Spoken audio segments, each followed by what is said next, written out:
Greetings, family. Peace and love to you and yours. This is Guru, and thanks for visiting my channel. Well, family, this is going to be a little short audio clip of T.I., who did a candid and open letter to Donald Trump. And so with that said, I'm going to take you to the audio footage.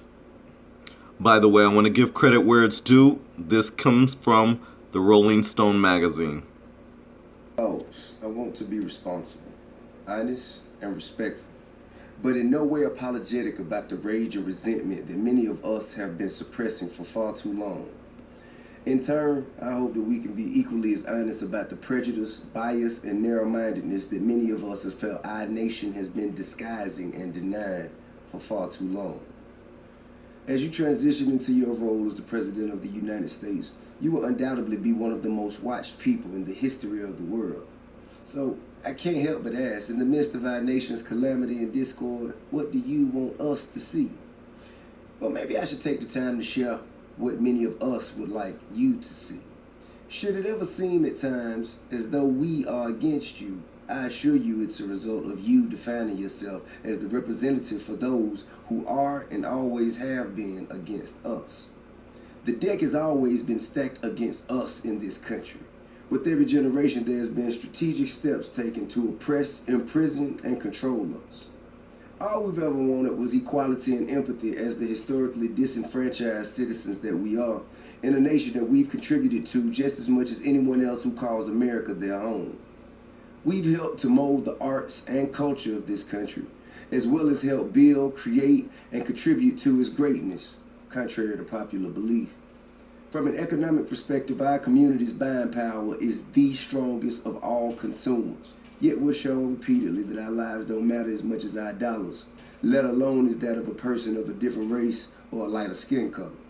These basic human rights of freedom and equality are ones that every religious book of reference says is a God-given right that should be fought for and defended with one's life.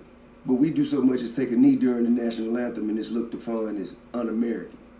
Yet still many of us continue to live in life-threatening, unspeakable conditions with poisonous water systems, failing schools, broken criminal justice systems, lack of decent health care and affordable housing, all while scraping for basic living wage. You see, many of us are still fighting to find our way. Now I'm sharing with you some of the things that separate us in hopes of creating healthy dialogue that may unite us and mend the gaping wound that has gone unattended for generations. Now, I will be the first to admit and cannot deny that many of us have issues that we have not dealt with and that must be addressed. Many of us have been perpetuators of darkness and sometimes destruction. While there is no excuse for such actions, there may be an explanation. When one has been conditioned to have no sense of self and everything he knows has been given to or forced onto him by his oppressors, from religion to language to his last name, that leaves a person in imminent darkness, leaving them to only be able to offer imminent darkness. So when we speak of such darkness, we cannot and must not forget the source of that darkness. One of the most prolific figures of all time, Dr. Martin Luther King Jr. eloquently paraphrased Victor Hugo when asked about the turmoil and state of the black community. He said, "Where there is darkness, crimes will be committed. The guilty one is not merely he who commits the crime, but he who caused the darkness."